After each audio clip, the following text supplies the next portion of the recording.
Hello folks, welcome back to the channel. Thank you very much for joining me once again. You are always most welcome.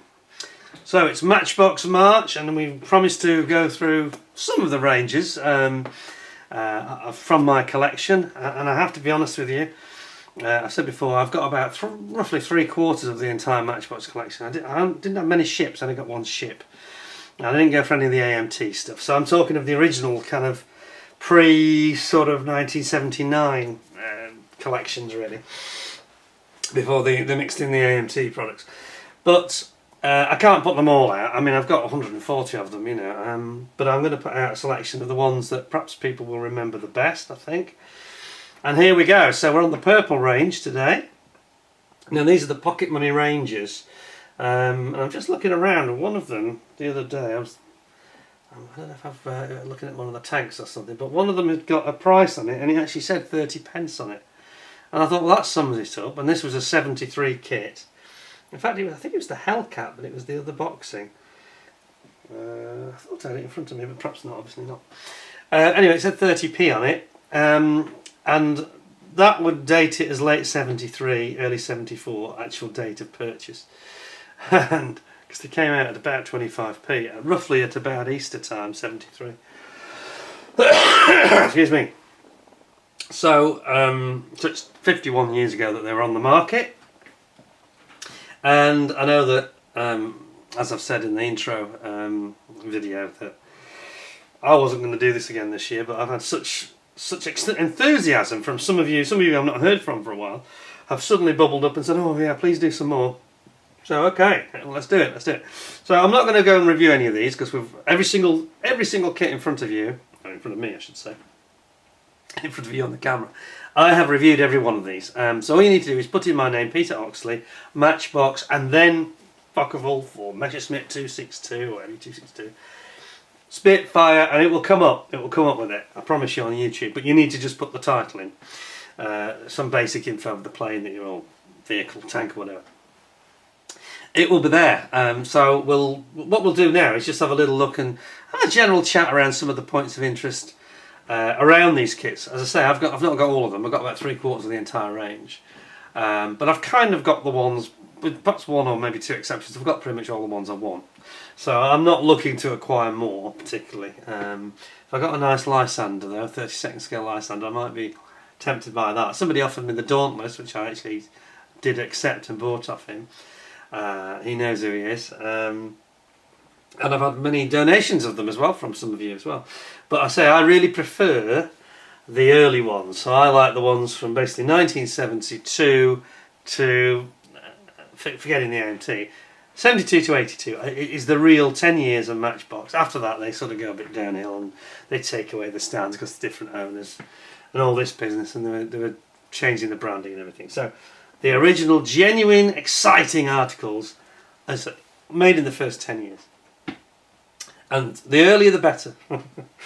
So obviously, I've actually got the ME109 here twice, and I've also got the Spitfire here twice. And the reason, and we might start with that, I'm not going to go into detail on this particular one, but it's just to show you, it's just really to show you the difference.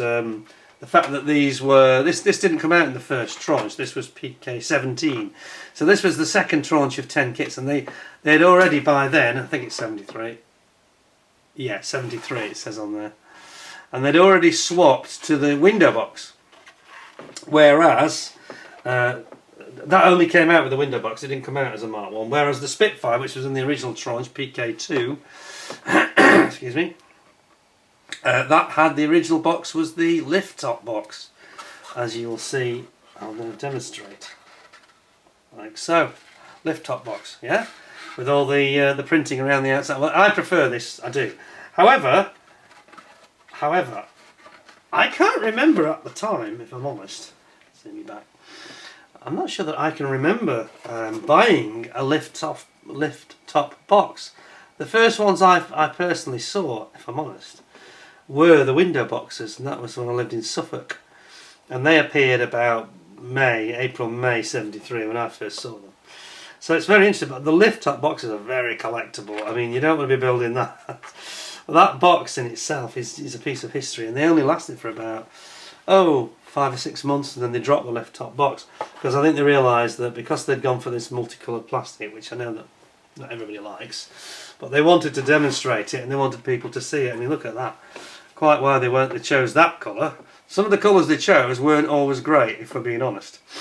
I mean, that just looks like a dog diarrhea, doesn't it, really? Dog dirt brown. That's awful. Yeesh. Not at all. And it's not even the same colour as it shows here. Now, here's an interesting point I want to make, actually. Look at the colour there. It's not quite the same colour. That colour they are demonstrating there is, in fact, the colour of the Hurricane plastic, which is more accurate in what it shows there. And this is also, I'll zoom you back. This is also a lift top box. I'm jumping around slightly here because I want to make an illustration to you. This is also one of these lovely lift top boxes. Make sure we don't this further over. But this has also got a strange brown, but it's more of a brown than that. I don't know if you see if I zoom you in. You see the point I'm making. I think they intended these to be the same colour, but something went wrong in the process. That is not the same colour as that. So we've got a chocolate brown here. Still looks a bit like dog dirt, but not quite as bad. But that is diarrhea from a doggy. I'm sorry, I don't want to be lowering the tone here or anything. But anyway, we digress. We'll move on. There is your classic Matchbox little M stand, which sadly got dropped later on when the ownership changed, which I think was a terrible mistake. One of the best things about these kits was the artwork, the lack of flash, and these little devils. Look at that. And that gave you a perfect stand for your model. So everything you needed was there. If you didn't want to, as a youngster, which I was, back in 1973, I promise you I was just a youngster. Didn't have to paint it, didn't have to get in trouble with my mum.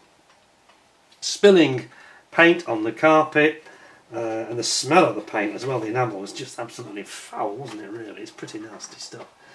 And I'd already got into enough trouble dripping glue everywhere. Oh. And again, several of you were talking when I mentioned the voodoo last week. And a lot of you were talking about the fact that came later. That came in '83, and actually they included the Chinese ownership. They included Hong Kong ownership. They did include the tube of glue, which I thought was quite funny, and it looked very in period. I have to say, it looked new, but I'm sure it wasn't new inside. That nasty glue that they used to have. Anyway, digressing. So you get a lot of interesting, subtle changes between these kits. So you can see there we've had a Spitfire and a Hurricane that are both, there we are together, both absolutely Mark 1 kits. 73 on the Hurricane, it says 72 on the Spitfire.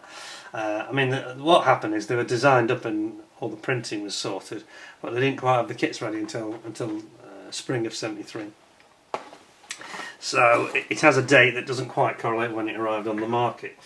And again, same we've got here with the Harrier. I've got a same situation. We've got the Harrier. This is one of my favourites at the time because I really love the Harrier, and it was a very cool aircraft indeed. And you can see here we've got two Harriers, two of about 7 or 8, and we've got the traditional window box, and here this is the original iteration with a lift top box, which I don't really remember. I don't remember the lift top box. I could be wrong. I may have had one of them. I just can't think what it was. It probably would have been the Spitfire actually, but you can see here that it's a non-window box. I mean, the design of the window box actually was better. I think the issue here is, I'm sure many of you are going to agree with me and nod on this one. I don't like the later boxes that have the window, not because of the window, but because it's like a Revell box and it's end opening, and I don't like that. It's a shame we couldn't have had the window box somehow incorporated, but it would have weakened the base, you see. If they'd have had the lift top box with the small window in it, that for me would have been the ultimate. Sadly, we lost that quality box and we went to the more Revell style. The window I don't mind, although later on they did reduce the window in size by about a good 50%. It went right down to about this size, and that was because they were concerned about strength of the boxes. People, I think, had complained, But that's the very typical issue that I've got in my hand now that most people will remember, I think.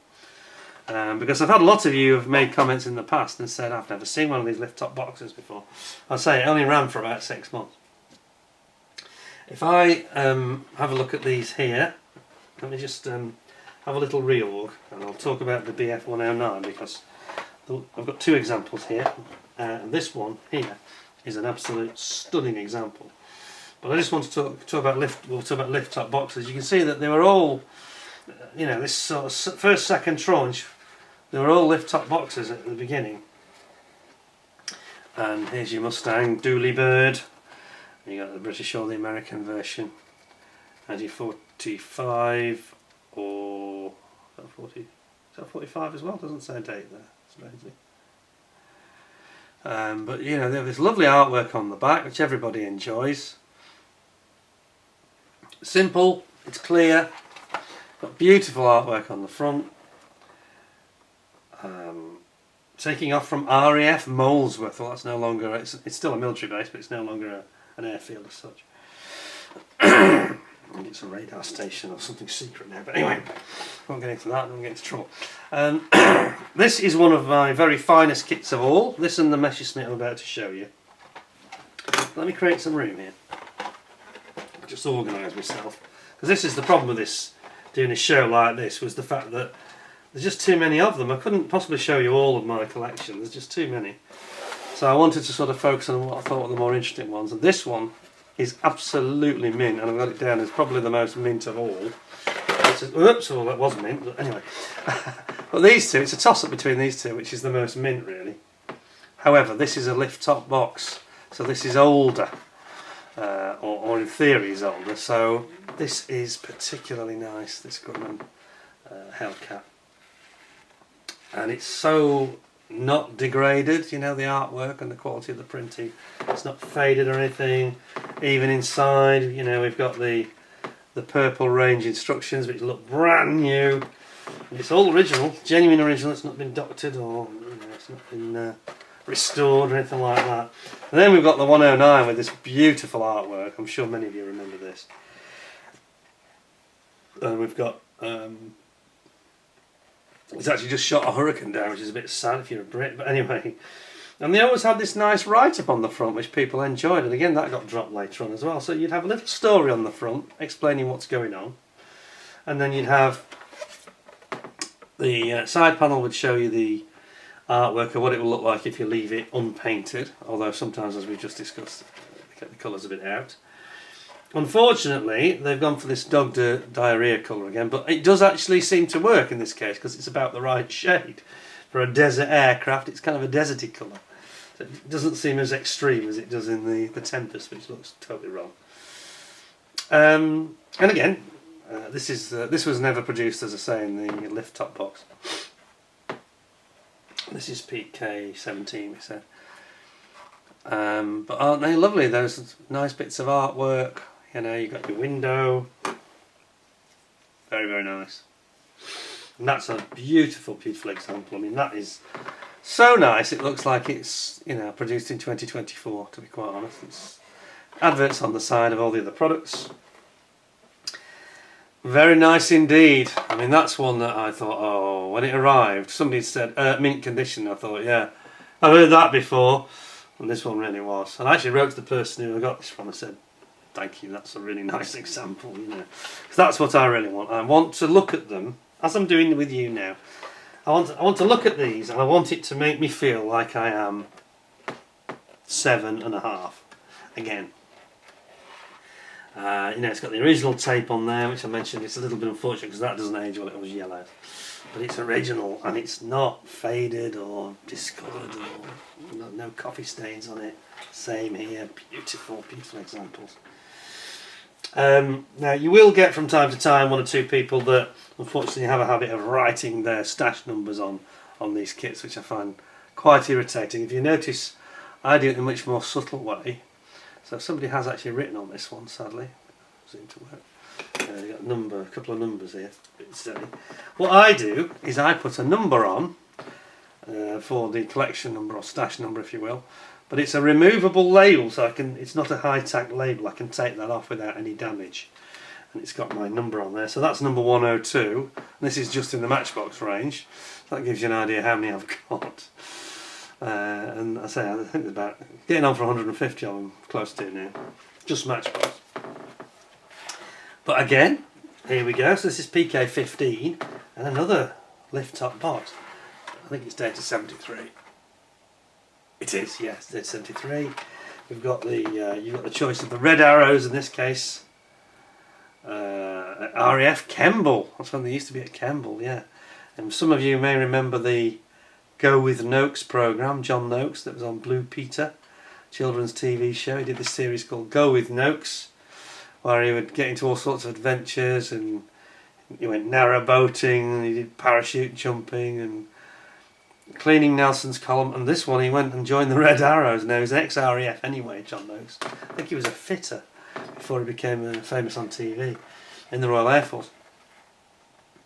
And Campbell, they actually took him up, and and it was a very memorable show. And they played this sequence where they showed them doing all the practicing for the aerobatics, and they played Mike Oldfield's Tubular Bells. I'm sure some of you will be remembering this. And if you want to see that, I'll maybe put a link underneath. But just look up Go with NOAKES Red Arrows, and you'll find it. So anyway, that one, 2-colour kit. It comes in the most outrageous colour. I mean, this colour isn't really quite the right colour for the Red Arrows. This is more like your Formula 1 McLaren Marlboro orange red, the fluo sort of. Look how loud it is. Wow, that's a loud colour. But isn't it nice though? Isn't it nice? It's a lovely little plane. And again, we've got brand new looking instructions, absolutely mint, beautiful condition. And for some reason I've got half an extra stand. Oh, the stand is just separated, that's all. It's okay. Stand separated. Decals are also separating with the look of it. I'm not sure if they'll be usable or not. Anyway, back to that. And then you get a pilot, of course. 2 pilots, in fact, in this case. Pilot and navigator, co-pilot. So there you go, the Red Arrows from the 70s. Nice one, that. Nice one. Then we've got the Strike Master. I haven't. This one's actually sealed, so we can't open this one. But this is quite an important one for me because my father worked on the Strike Master at British Aircraft Corporation around about 1969, 1970 when they were developing it. Strike Master was really intended for an export model for the likes of Saudi Arabia, New Zealand, Oman, places like that. Now here's one of these interesting ones which I'm going to get into in a minute, where they show things on the box art which are not included in the kit, annoyingly. So that's a Matra Sneb rocket pod, typical of the Royal Air Force in the 70s. That's not included. If you zoom in on the one in the background, it's got like a rocket rail instead, and that's what's actually included. So they made another one where they made a bit of a. Perhaps they didn't give clear information to the artist, I suspect. Almost certainly that. And then on the back, say it's all sealed, this one, but on the back, sure enough, we've got Royal Saudi Arabian Air Force, or we've got the Royal New Zealand Air Force. We've got our window, see the stands in there and everything. Very nice indeed. And on that theme, we come handily over to the takes me handily over to the Mirage, where we've got the same problem. So I really like this kit, and I like the Mirage because we used to watch this program called The Aeronauts. Was it Chevaux de Selle? Horse of the Stars, is it? Anyway, it's a French series on TV about this. It was what was his name? Marin, the slightly comedic actor. A couple of French actors that were in it, and it was all about a Mirage squadron in northern France. I think it was based at Dijon, actually. And so this was an aircraft which we were quite familiar with in the UK, I think, even though we didn't see them very often. Now the problem with this is the artwork again, because it's the same situation I just spoke about. So here we've got a classic example. I'm going to show you the photographs. You know, I'm not kidding on this. So if I just put that there for a second, you have a good look at that, and I will pull up for you the photo. There were so many complaints that before long they actually had to change the artwork. So here we go, I've got my screen out now. So here's the artwork you've just been looking at. Everything's the same, yeah, fine. And then this is the artwork about 2 years later, where the drop tanks have just completely vanished. Absolutely vanished, the drop tanks, okay? That's a bit strange, isn't it? That's the original, and that's the later, which is a real shame. Personally, I would rather have seen Lesley to actually include the drop tanks, but I'm sure that wasn't possible because of the tooling costs. But a shame, because I don't think it has quite the same presence without those tanks. And we're all used to seeing them on the Airfix kit, for example. They had the dogfight double, didn't they, where they had the one that had the rocket pods, a rocket pod at the front, rocket pod, and then the back of it was actually a drop tank, not a drop tank, but a fuel tank. It's a combo. And some of you may remember my Edward Mirage, which I had a lot of problems with, but I actually scratch built the same to look like the Airfix one. And they basically had a rather interesting combination of fuel and rockets in one pod, which I thought was rather dangerous, to be honest. Anyway, you see what I'm talking about. Now, we'll also talk about this again, very much so when we get into the armour, because there's a couple of armour kits where they meddled about with the artwork again, you know, and yeah, a bit regrettable really, to be honest. If I just say, I'll give you an idea. I'll talk about it in more detail, as I say, nearer the time. But in the meantime, why don't we just give you a quick hint, a taster of what's to come. Yeah, a very high action, perhaps might have a slightly inappropriate symbol in there, but there's also some shooting going on, and a hurricane attacking the Africa Corps, and then the later version. Oh, that's gone. No hurricane, no gunfire, no war, no symbols, no nothing. Now, we talked about this in my Roy Huxley video, talking about the artwork. For me, that is going stupidly too far. They're going to remove that symbol for the German market. Okay, I respect that. If they wanted to remove that symbol for the global market, I'm less agreeable, but okay. But to remove the gunfire on the aeroplane was utterly stupid, and I'm sure hardly anybody's going to disagree with that. Anyway, we will talk about that some more in the future. So yeah, you didn't always get what you expected. Another one that we have a perfect example of that is this one actually. Now I'm jumping away now. I'm just going to jump just a quick one. I'm digressing slightly here. I'm going off at one of my tangents. This is another kit though that we'll see later that also has a loadout under its wings, which does not come in the kit. It comes with nothing at all. So anyway, can be a little bit frustrating, and it was obviously a thing that was going on from time to time where I don't think it's the artist's fault. I think the artist has been given reference photos, and then only too late do they decide they're not going to include a load of bombs and things. Made you a bit cynical though, and then when they came out with the Corsair, which is in the orange range, the Corsair came out and that had loads of bombs in the artwork, and you thought, pff, and they were included, so that was really cool. Anyway, digressing. Starfighter. Now here's an interesting one, because another of these aircraft that I am not a big fan of, if I'm honest. Not the kit, the aircraft. I never liked the Starfighter. They called it the Widowmaker. It was very tricky to fly, especially in bad weather, I understand. But Matchbox did a rather splendid job of this, and I remember my mum bought me this, actually, not this particular one, but she bought me this kit during the summer of '78, I think it was. And when you build it up, you're thinking, well, it's quite a big aircraft, and the way that Matchbox had done it in sections, it does build up. It's got a nose section and a tail section which you sort of add on, making it quite a large model actually, relatively speaking, because it is a long aircraft, a bit like the Voodoo, I suppose. It's amazing they got this into the purple range though, rather than it being an orange. But yeah, it's got the Royal Canadian Air Force markings on it. That'll please my many friends in Canada, like Steve and others. Am I going to open this? Should I actually open it? Why not? Just a little peep at this, because I don't think many of you have seen it. A little peep. And it's got this horrible end opening box, which I despise, as you know. It's also got, I think this is, what's it dated? 75 they dated it. And they've dropped the purple from the instructions, you know.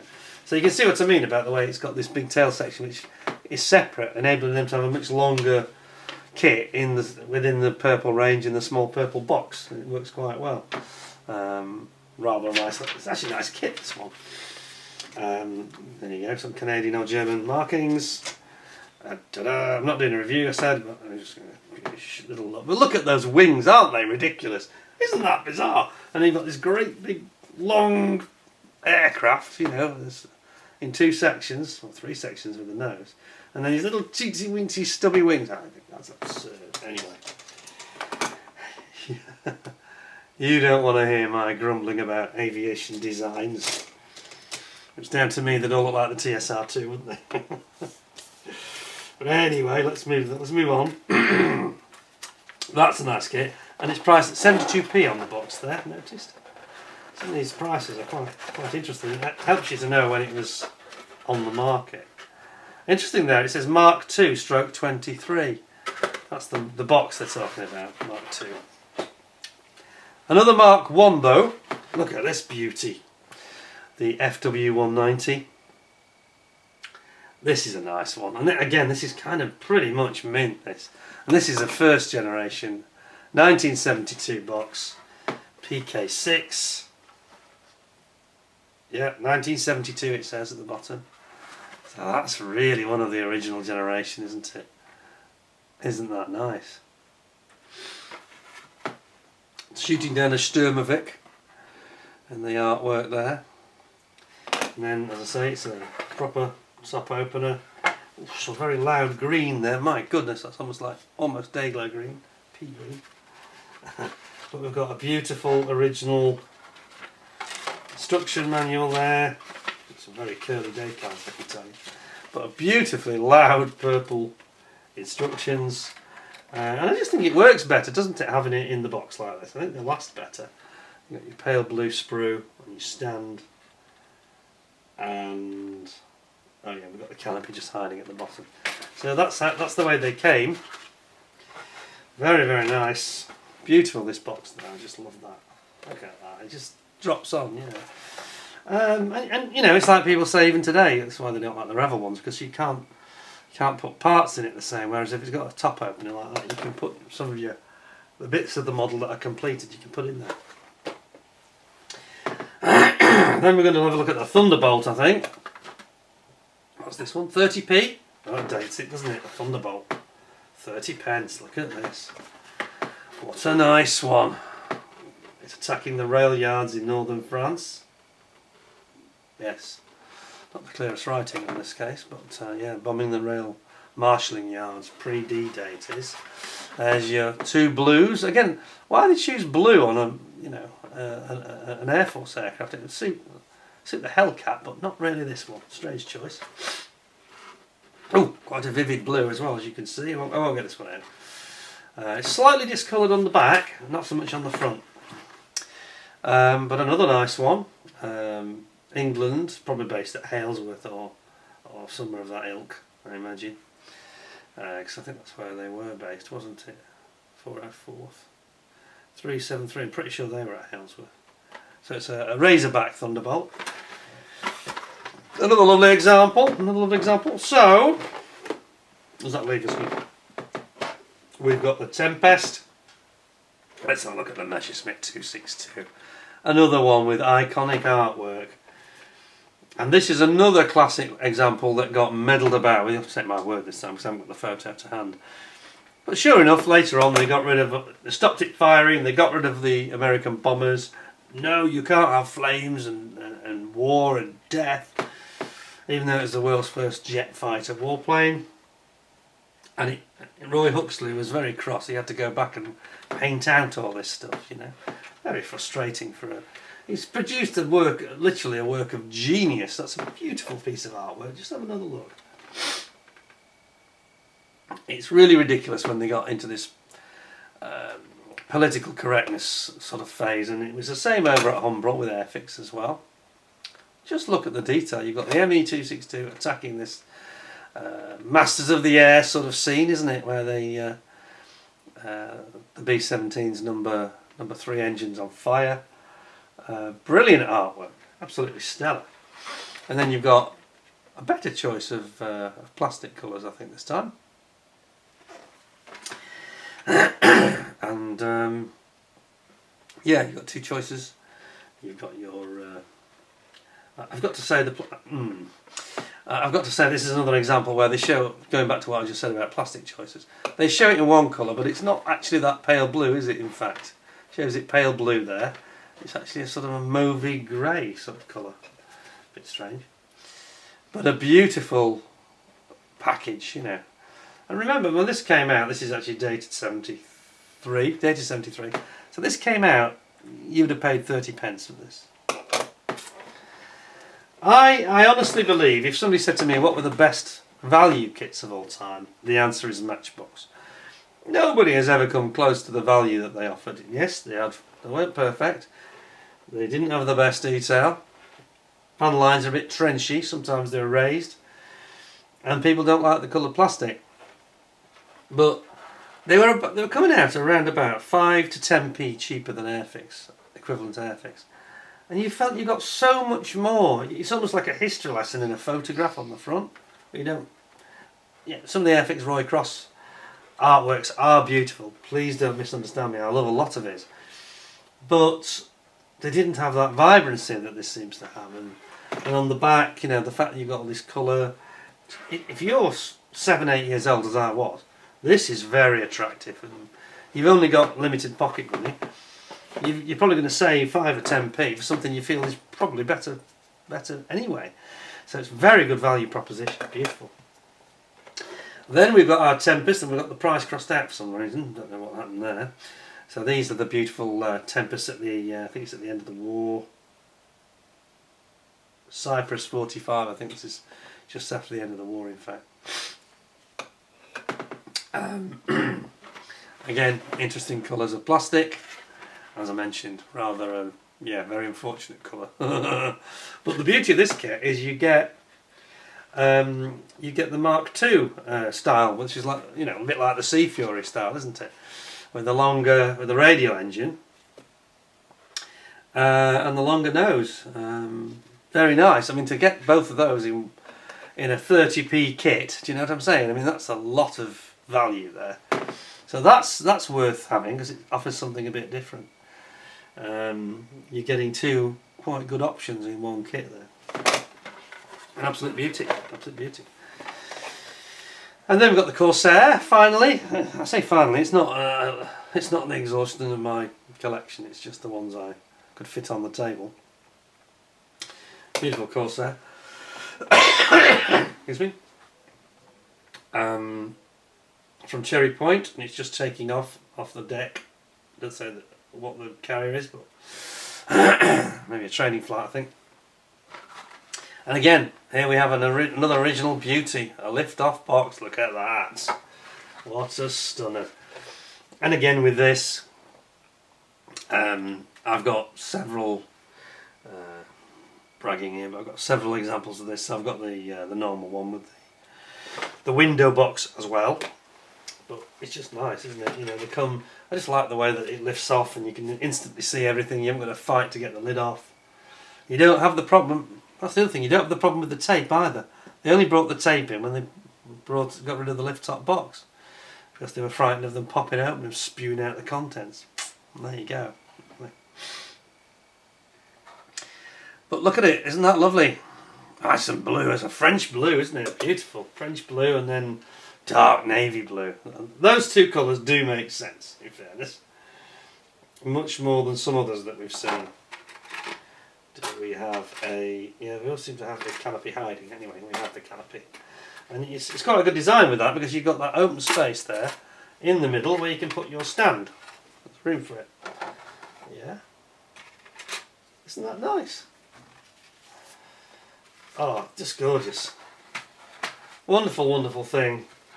Absolutely top notch. Well, there we go. So that is a non-exhaustive pick that was manageable on the desk here of my Purple Range aircraft from the Matchbox range, and quite a few absolute originals, Mark 1 boxes from the very first year of production. And some of, oh no, that won't keep it in mint if I do that. Let's just lie them down. This is the danger of doing it on camera, of course. But yeah, some very nice ones. There we go, that one leans back a bit more. But some very, very nice examples. Yeah, that's okay.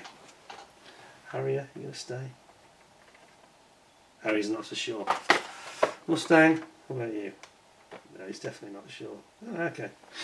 And the rest will just lay on the desk. So there we go. Nice Hurricane, beautiful Hurricane. I built that when I was on holiday, living in a caravan, and I really enjoyed building this one actually. Did I open this? Didn't really open it, did I? Have a quick look at this one. So this is the one that's got the sort of chocolate coloured plastic, but stand there, beautiful stand, lovely chocolate coloured plastic, and we've got, it's very sort of creamy coloured, almost, yeah, like a cream, or chamois you might call it. And then we've got another brand new looking instruction book, you know, not so brand new looking decals, but they never lasted very well, did they? It wasn't their strongest point, the decals. They were alright, but they didn't last more than 5 or 10 years and then they were finished, really. So there we have it. But what a nice kit. Beautiful, again, absolutely stunning artwork in this case. This is the one where they're attacking the airfield at Carpiquet, at Caen, not long before D-Day, I suspect. Attacking the Dorniers. Again, fantastic art. Another classic from Roy Huxley. And a very, very beautiful little kit, and something I'm very, very pleased to own, along with all of them, really. So this is just a selection that I brought out today. There's many, many more. You know, I've got all manner of things. We've got hawks and Brewster buffaloes, and you name it, really. Got most of them from the original series. So, next episode, hope you enjoyed that, found it was interesting. Try to get them all in. Got Spitfire there. Come on, Spitfire, you can do it. There you go. Can't not have a Spitfire in the scene, can we? Some real beauties. If you want to collect them yourself, just be very picky. Be very, very picky. Ask for photos. If you're not satisfied with the photos on eBay, either ask for more or avoid. You know, if somebody puts on some really nice, clean, sharp photos, everything looks right, you'll be fine. You know, the vast majority of these are bought on eBay, and most, you know, the vast majority I've been very satisfied with them. But you've got to be prepared to pay a little bit more. You don't expect to get a mint example for £5–10. You won't. Unless you're very lucky and somebody's passed away and they're just, you know, doing a house clearance or something. But I look at these and it really takes me back, and every time, and I'm sure some of you are the same, as soon as I see the artwork, it takes me to a place and a day. So for example, I mentioned the Hurricane that takes me to the caravan. This Harrier takes me right back to where I lived in the village in Suffolk, because my friend Philip, also 7, he lived just across the way, about 50–60 yards away, in a beautiful old house. And he got his out and I got mine out, and he'd Harry's it's a family show, yeah, but he'd done his in the he'd done his in the US Marines, the Aviate, because that's what the option, you've got the Aviate version, which has, it doesn't really show it on that artwork, but it has the big aerial, so it does look different. So, and we played on the village green in front, you know, we had great times, children playing, you know, but we both built our own Harriers. They were both, yeah, a bit gummed up with glue and what have you, but they looked like Harriers, and we both loved the artwork, you know. And it's the same with all these others. Every one of them. I remember this Mustang, I actually bought that for a friend's birthday party, and I bought it in the local post office, and I bought it that, wrapped it up for him, and he was very pleased with the Dooley Bird Mustang. I remember this summer when my mum bought me that. And this is what they do. They take you back to a place. It's nostalgia, isn't it? They transport you. And the more perfect an example, and I've got here, I have got some, you know, 1, 2, 3, 4, 5, possibly 6. absolutely mint examples that just take me straight back to the first time I had it in my hand and I opened it, and you're thinking, oh, you remember your mum, your dad, your sister, your dog, your cat, whatever. Takes you back. Anyway, that's what it's all about. Bit of fun, a bit of nostalgia. Hope it did the same for you. More to come. Coming soon, the orange range. Like this, but more colour. 3 colours, yeah. More sexy, more parts, bigger, more bombs. Oh, you know the stuff thing.